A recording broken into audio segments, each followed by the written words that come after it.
Welcome to my channel. In this video, I'll show you how to develop your own Android app. We'll be developing a simple Android app using the IDE Android Studio. You would have used numerous mobile applications like Facebook, WhatsApp, Uber, etc. How about developing your own application with an idea you have? So we'll require an Android Studio for our development. So go to Google and search for Android Studio. So from the developer.android website, download the latest Android Studio and install in your system. Once you've installed your Android Studio, open the Android Studio app. For the first time, it will open a wizard. Click on Next, choose the UI theme you want and click on Finish. Start a new Android project. Select an empty activity and click on Next. So name your application. I'm gonna name it My App. I'm gonna create my application in this path and I'm gonna use Java. The minimum SDK means that minimum version of Android on which your application would support. So I'm here selecting the least. So it will run approximately on 99.8% of the devices. Now click on Finish. So for the application My App, you will have an app folder with manifest, Java and REST folders. The Java folder will contain the Java code for each of the activity. So in Android, each of the screen flow is termed as activity. So the main activity is the first screen which you see in your Android application. Then there is the REST folder, which is the resource folder, which has folders like drawable to keep the images, layout, which contains the XML files, which defines the layout of each of your screens of your Android application. Then there is values folder to keep the details of the resources which we use in our Android application. There is an Android manifest.xml file for your Android application. So it contains the detail about your application, like what is the label of your application, what is the icon which is shown when you install the application, what is the theme which is used, and about the different activities and their intent filters. Open activity main.xml. This is the default layout which Android gives for a blank activity. You can change its value. For example, you can change this hello world right here in the text field and write your own text field. Now I can change the different attribute values if I want in these columns. Now I'll add a button to my first page. For that, just click on button and drag and drop to where you want it. Change the value what is written on it. Go down here and change the text field. Next page. Now let me create another activity, that is my next page, which will be navigated through this button. For that, right click on the app folder, select new empty activity. I'll name it second activity. So this is the layout file name, that is the XML file name which will be generated. Click on Finish. Now open the activity underscore second.xml. So I'm going to add a text, that is a plain text. And I'm gonna write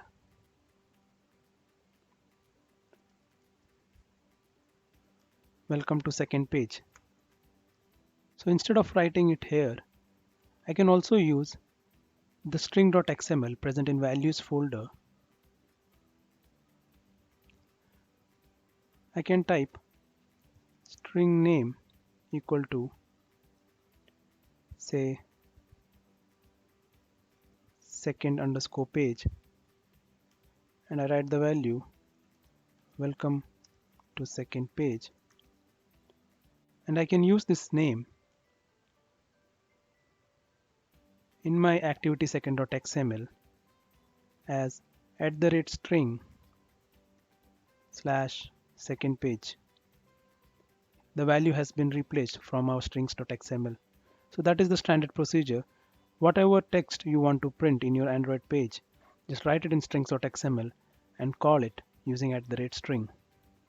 So now we have created the layout for the two screens for our Android application, that is activity main.xml file for the first page and activity second.xml file for the second page, which is navigated through the button. Now let us do the coding to implement the button click and move to the next screen, so that the static pages which we have created come in action. So for that, in the Java folder, open main activity.java. So this onCreate is the first method which would be called when we open our Android application. So what onCreate does is, it sets the content view to activity main, that is the XML file on which we have defined our first screen. Now we will write a method for the action of our button.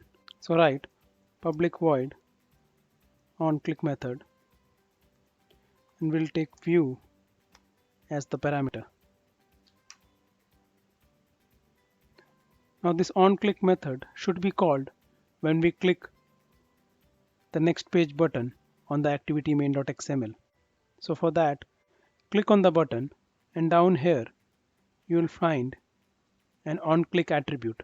So for onClick, you can provide the method as the onClick method which you have written in the main activity.java. So now when we click this button, this particular method will be called. Now in the onClick method, create an object for the intent class, and in the constructor pass in the current object and the second activity dot class. Call the method start activity and pass in this intent. So what we have done is, we have created an intent for the second activity and provided the command to start the activity on clicking the next page button on the activity main page. The application which we develop is built and compiled using Gradle. So in this Gradle scripts folder, there will be a build.gradle for the project and another build.gradle for the module. In our project, we have only one module, so we have only one build.gradle file for the module. Now we have completed our development for a simple application where a screen is navigated from the first page to the second on button click. So now we have to run this application. So the Android Studio provides emulators that is similar to an Android OS. So for that, go to Tools and select AVD Manager. So here we'll be creating a new virtual device. So for this example, I'm taking Nexus 6P. Click on Next. So this is the Android version which you want for your emulator. I'll go for Android 10. Click on Download. Accept the license. Click on Next. It will download Android 10 for your emulator. Click on Next. So this is my AVD which I am creating. Click on Finish. So my virtual machine has been created. To run your app, go to Run and click on Run App. So you can see the app has run on the emulator, and when I click on next page, the second page is loaded. This was just a basic Android application which I developed having two screens. So you can also pass messages by say adding it to the intent and passing it to the next activity, and do other stuffs on each activity. So I'll be discussing more of those features in my next videos. Thank you for watching my video.